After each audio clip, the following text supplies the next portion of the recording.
Hi there, my name's Shaun Bindley and this is Meet the Ministers. My guest on the program this evening is the Shadow Minister for Agriculture, Food and Regional Queensland, the member for Hinchinbrook, Andrew Cripps. Andrew, welcome.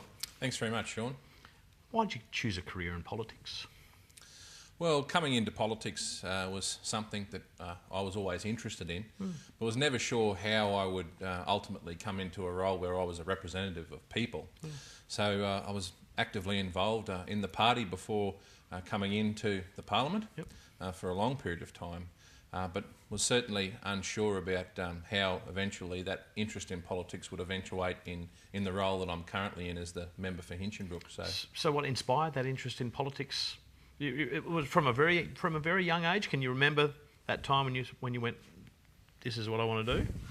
Yeah, I've always been fairly interested in politics. I think growing up in Tully, I was always looking up to the community leaders in my local community, like the mayor and the local state member at the time, and the federal members of Parliament who represented the area or had something to do with the area.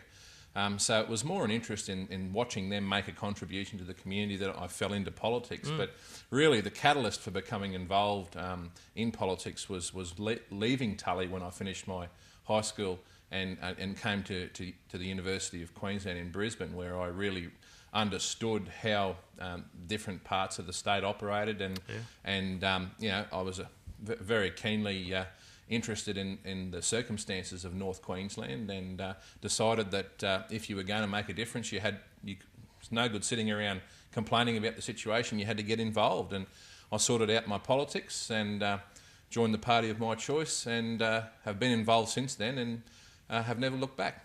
When you say you sorted out your politics, what does that mean to you? Oh, well, trying to identify the political party that is most closely affiliated with your views of the world, your philosophies, I suppose, and values, and that was crystallised when I sort of came to uni in Brisbane and decided to get involved. You speak about watching those people involved in politics at home. You ever had the opportunity to work with those people that you looked up to in those early years? Yeah, when I finished my university studies, my undergraduate studies, I went on to start my PhD in public policy concerning the sugar industry up at the University of Southern Queensland in Toowoomba, and after about 12 months of doing that, I got a phone call from my predecessor as the member for Hinchinbrook, Mark Rowell, who was a mentor of mine, and he offered me a position or asked if I was interested in a position in his office back in North Queensland, in Ingham, where I live now.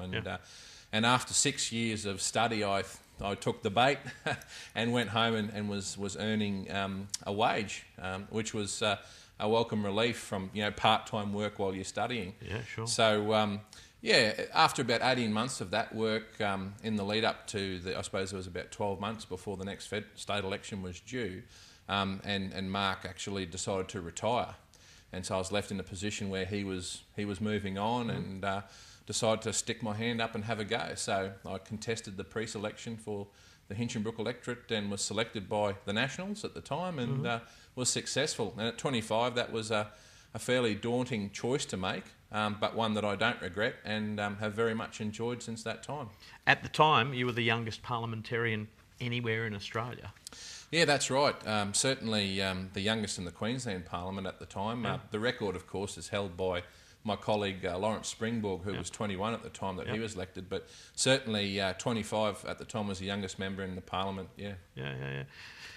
At that time, when you get that call from Mark Rowell, was that confirmation that you were on the right track, that your choices at that stage had led you to where you wanted to be, and it was all starting to come together?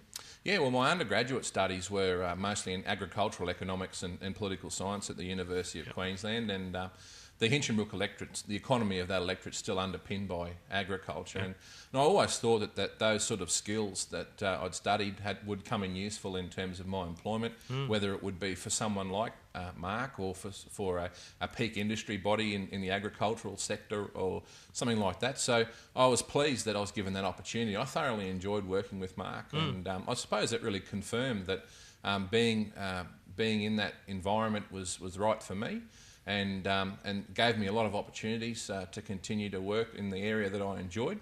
and has resulted in me being able to be hopefully an effective representative for my electorate of Hinchinbrook. Yeah. Different set of circumstances for you to face because of your relative young age, do you think? Yes, I think there was. There was a lot of people, I think, in the community who were a bit cautious about such a young person putting their hand up. Fairly conservative it's community a up there. conservative area, generally speaking. Yeah. But there was also another group of people who were enthusiastic about a young person putting their hand up. I think they balanced themselves out, largely, those two groups of people. But then there was the group of people in the middle who just wanted to see your credentials and if you're see good enough, you're old if enough. you're capable. That's right, and tested you against your capabilities. So yeah, there were questions about my age, but there were people who were very enthusiastic, and as I said, a third group of people who just wanted to see if I was suitable and had the capability. You think Mark Rowell had been grooming you for that position from that time, that he sort of identified you as a candidate to work in his office? Well, I'd been away for several years from my home community in Tully and in the Hinchinbrook electorate studying in Brisbane. But I'd still had a fair bit of contact with Mark because I was very involved in the National Party. Yep. I was state president of the Young Nationals for 2 years.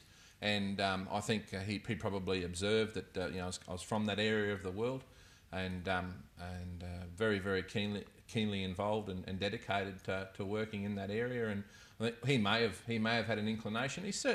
Mark certainly didn't prefer me or indicate that publicly. But once the candidates were pre-selected through our processes, he was wonderfully supportive. Certainly seems to me from the outside looking in that you're presented with an opportunities, and it's up to you to run with it, take the ball and make the most of it if you can, and if you can excel, then the opportunities will probably come your way. Yeah, that's right. And I think in the party that I'm involved in, certainly you've got to demonstrate your skills, and you've got to demonstrate that you're a hard worker and worthy of support. Certainly amongst the grassroots members in North Queensland. That's what counts up in North Queensland, isn't it? How right. hard you can work. Yeah, and just demonstrating your capability and your commitment and that's the one thing that really I think is important when you're considering a role like this is your capacity to be an advocate, because if you look at the history of the seat, the National Party and the LNP now has held that seat since 1960. Before that it was a Labor seat. But in that time the margin for the sitting member has been at times very, very small and at times very, very large. And it goes with the political cycle in terms of that. But I also think it's that the community really expects you to be an effective and hard-working advocate for the area. We're going to talk more after the break. You're watching Meet the Ministers. My guest on the program this evening is Andrew Cripps, and we'll be back after the break.